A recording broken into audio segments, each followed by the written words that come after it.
Airport மூர்த்தி அவர்கள் நாம் தமிழர் கட்சிக்கு அவ்வளோ சப்போர்ட்டிவாக இருந்தாங்க. தமிழ் தேசியத்தை ரொம்பவே ஆதரிக்கக்கூடிய ஒருவராக இருந்தாங்க. ஆனால் இப்போ பார்த்தீங்க அப்படின்னா அதிமுக அப்படின்ற ஒரு திராவிட கட்சியோட போய் கூட்டணிக்குள்ளே போயிருக்காங்க. ஒரு அதிமுக கூட போயிருக்கிறது ஒரு ஆச்சரியப்படத்தக்க ஒரு மூவாக நான் பார்க்கல. அது வந்து ஒரு ஒரு பெரிய ஒரு ஸ்ட்ராட்டஜிக்கல் மூவ் அப்படின்னு நான் பார்க்கல. இன்னும் நாம் தமிழர் கட்சி அதனால பெரிய இழப்பு ஒன்றும் கிடையாது. நீ என்டிகே கூட இருந்தீங்கன்னா என்டிகே காசு கொடுக்க மாட்டாங்க. ஏன்னா அவங்களே மக்கள்கிட்ட காசு கேட்டுக்கிட்டு இருக்காங்க. அதனால இப்போ நீங்க அங்கே போனீங்கன்னா அவங்க ஒரு உதவித்தொகை கொடுப்பாங்க. இப்போ மிகப்பெரிய கட்சியில இருக்கும்போது மறுபடியும் இந்த மாதிரியான குண்டா சட்டம்லாம் அவர் மேல வந்து விழாது அப்படின்றதற்காக கூட அவர் போயிருக்கிறதா வந்து சொல்றாங்களே. அது கூட திரு மூர்த்தி அவர்களுக்கு இருக்கலாம், அந்த இடத்துல கூட அவர் போயிருக்கலாம். இன்னொன்னு, நீங்க அதிமுகவுக்குள்ள போயிட்டு திராவிடம் பேசலாம், தமிழ் தேசியம் பேசலாம், கம்யூனிசம் பேசலாம். ஏன்னா அது வந்து அப்படியான ஒரு கட்சி.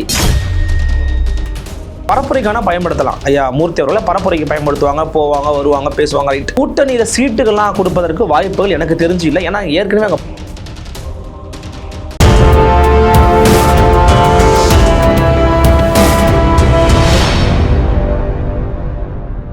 யூத்தமிழ் நேயர்களுக்கு வணக்கம். நான் உங்கள் பிருந்தா சங்கர். இன்று நம்மோடு சிறப்பு விருந்தினராக இணைந்திருப்பது ஊடகவியலாளர் அருள்மொழிவர்மன் அவர்கள். வணக்கம். வணக்கம் மேடம்.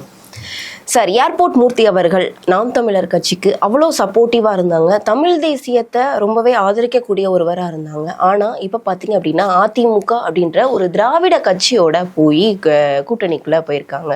இது நாம் தமிழர் தம்பிகள் மத்தியில் மிகப்பெரிய ஒரு வருத்தத்தை ஏற்படுத்தியிருக்கு அப்படின்னே சொல்லலாம். நீங்கள் எப்படி சார் பார்க்குறீங்க? இல்லை, என்னை பொறுத்த வரைக்கும் நான் வந்து இதை ஒரு பெரிய இழப்பு அப்படின்லாம் நான் வந்து பார்க்கல நாம் தமிழர் கட்சிக்கு. அட் த சேம் டைம் அதிமுகவுக்கு வந்து ஒரு சின்ன எட்ஜஸில் ஒரு ப்ளஸ்ஸஸை வந்து அவர் வந்து கொடுக்கலாம். ஒரு சின்ன சின்ன இடங்களில் ஒரு பாசிட்டிவாக இருக்கலாம்.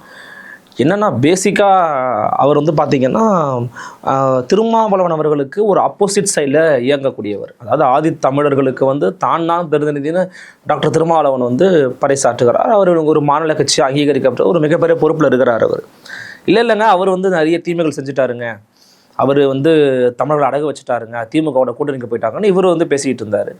அப்புறம் அதிமுக கூட போயிருக்கிறது ஒரு ஆச்சரியப்படத்தக்க ஒரு மூவாக நான் பார்க்கல. அது வந்து ஒரு பெரிய ஒரு ஸ்ட்ராட்டஜிக்கல் மூவ் அப்படின்னு நான் பார்க்கல.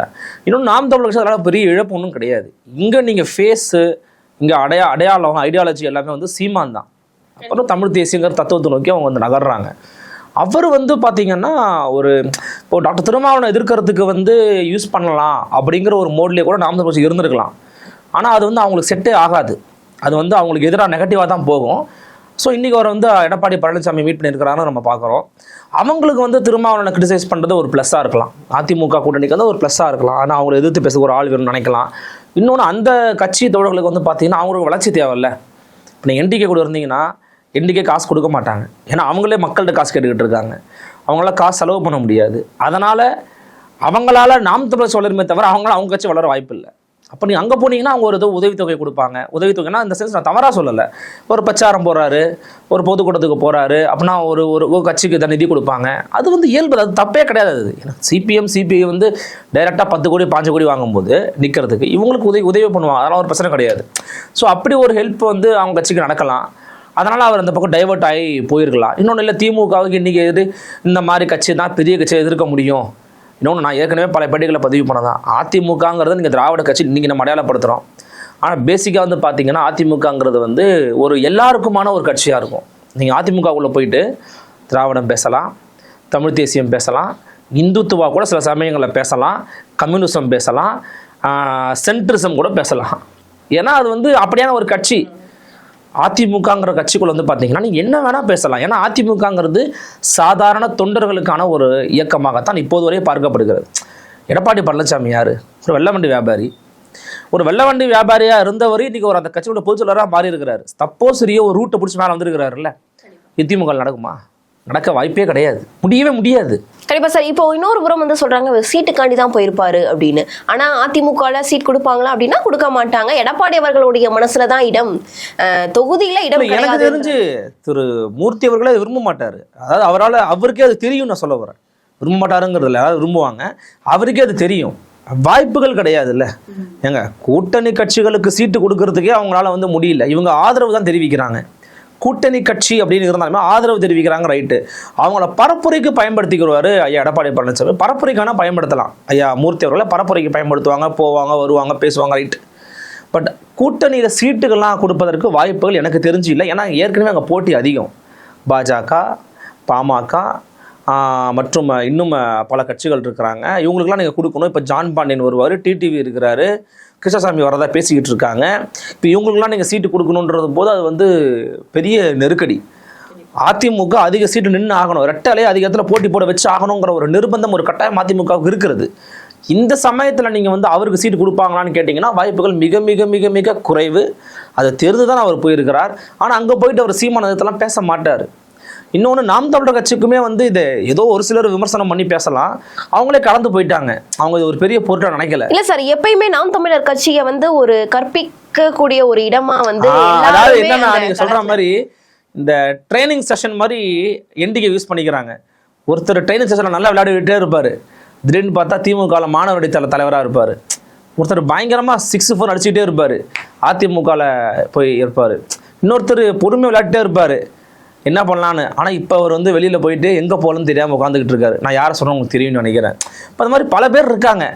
அவங்களுக்கு வாய்ப்பு கிடைக்கும் போது போகிறாங்க. என்ன ஒன்று இவர் பாராட்டணும்னா, இவர் கட்சியில் சேரலை, ஒரு ஆதரவாக தெரிவிச்சுக்கிட்டு இருந்தார், இப்போ வேறு கட்சிக்கு ஆதரவு தெரிவிக்கிறாரு.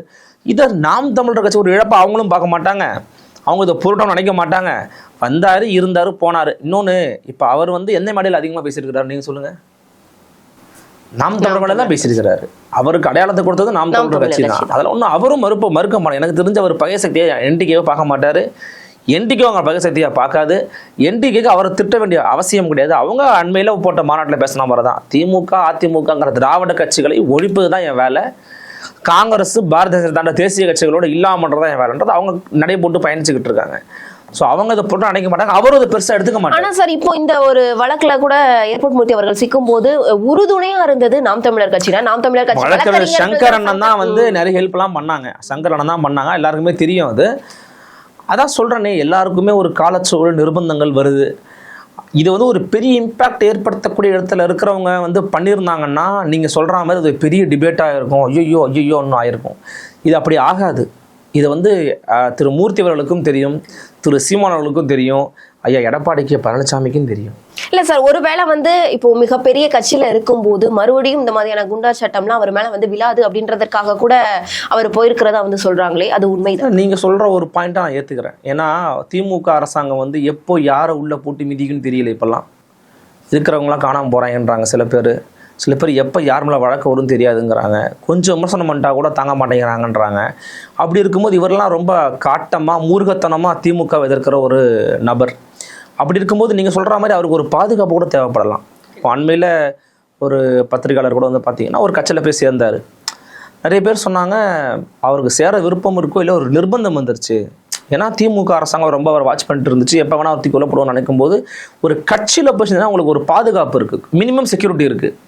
என்ன கட்சி உங்களை கைது பண்ணால் கட்சிக்காரன் கூட வந்து நிற்பான், கட்சி தவிர அறிக்கை விடுவார். புரியுதுங்களா உங்களுக்கு? அப்போ அந்த ஒரு நோக்கமும் கூட நீங்கள் சொல்கிறத நான் ஒத்துக்கிறேன், அது கூட திரு மூர்த்தி அவர்களுக்கு இருக்கலாம், அந்த இடத்துல கூட அவர் போயிருக்கலாம். இன்னொன்று, இப்படி போனதுனால நீங்கள் என்னுடைய பாயிண்ட் ஆஃப் வியூவில் நான் சொல்கிறேன், ஒரு சைடுக்கு இழப்பும் இல்லை, ஒரு சைடுக்கு பேர் ஆதரவும் இல்லை. ஒரு பிளஸ் ஒரு ஆடட் அட்வான்டேஜ் திமுகவை கடுமையா எதிர்க்கிற ஒரு பிரச்சார பீரங்கியா அவர் பயன்படுத்தலாமா? கரெக்டான ஒரு பாயிண்ட்டுக்கு சொல்லட்டுமா, அவர் ஒரு பிரச்சார பீரங்கியா அதிமுக பயன்படுத்தலாம். அதற்கு வேண்டுமென்றால் ஐயா மூர்த்தி அவர்களை அவங்க பயன்படுத்தலாம். திமுக பக்கம் வந்து ஆதி தமிழர்கள் ஆதி தொல்குடிகள் வந்து ஓட்டு போடாதீங்க, அவங்க வந்து மக்களுக்கு எதிரானவங்க, உங்களுக்கு எதுவும் செய்யலை, இவங்க வந்து செய்வாங்கன்னு அவர் பேசலாமா? இதுக்கு அவர் யூஸ் பண்ணுவாங்க. அதை தாண்டி தமிழ் தேசியம்ன்ற ஒரு கொள்கையை விட்டு கொடுத்துட்டாரோ அப்படின்ற மாதிரியான விமர்சனமும். அதான் இப்ப நான் சொல்றேனே, அதிமுக போனா என்ன வேணா நீங்க பேசிடலாம். அதிமுகங்கிற கட்சிக்குள்ள நீங்க போயிட்டீங்கன்னா you can speak any ideology. அதெல்லாம் தெரிஞ்சுதான் இப்ப ஏர்போர்ட் மூர்த்தி அவருக்கு தெரியும்.